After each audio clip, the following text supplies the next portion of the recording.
Island of adventure. Down to the sea at Donaghadee, to its harbour bright and fair, where boats and line bob in time to the breeze stirring the salty air.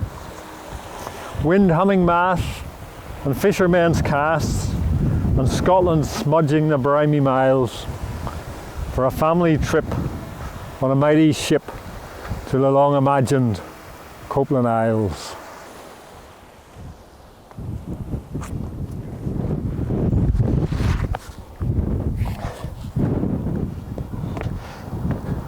All aboard afloat on our mighty boat, Miss Ruth, the Lady of the Sea, casting ropes astern and propeller churns, frothing foam against the quay.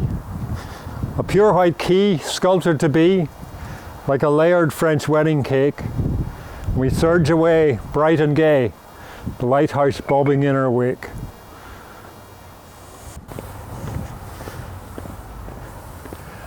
Outward bound on the Copeland Sound, under the blue vault of a summer sky, on our fingertips have silver drips as we skim the water surging by. Squeals of delight, tinged by fright, as a big wave pitches the Lady Ruth. But our ruddy boatman with weathered hand flicks the wheel with knowledge's reproof.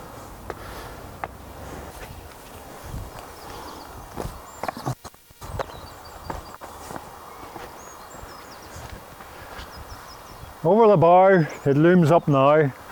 Our adventure isle is looking really grand. Coasts of rocky shale, coves sandy pale, rim the green crumpled blanket of land. And the cottages white in the brilliant light belie the hardships of times gone past. But the excited child, this land gone wild, makes us all real cruisers at last.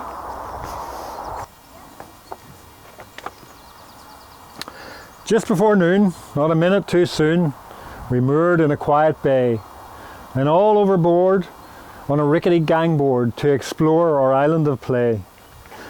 Mum's brought a picnic, and we're pretty quick to get it all spread out on a rug. Sandwiches of tomato and spam, scones and jam, lemonade gulped from a plastic mug.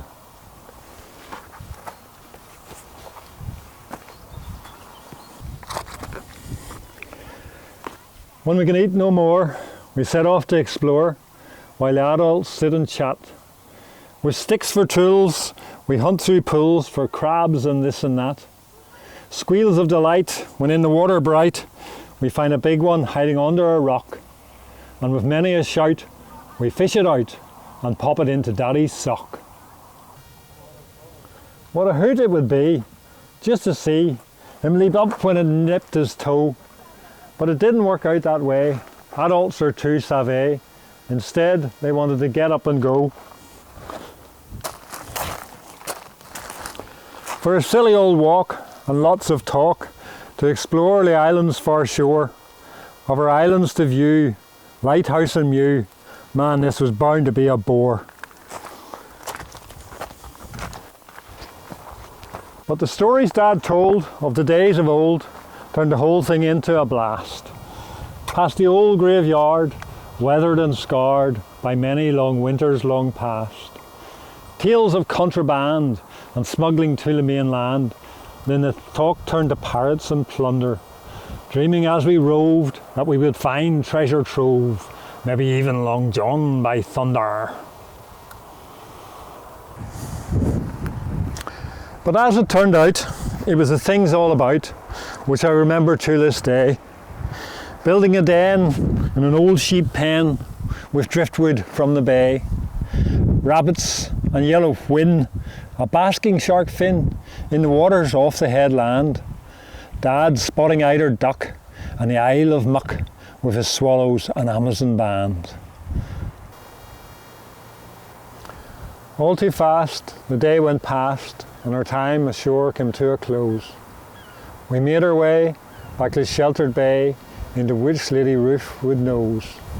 And so, sunburnt red and with sleepy head, we sailed back across the Copeland Sound from our island in the sea, just off Donaghadee, that childhood happy hunting ground.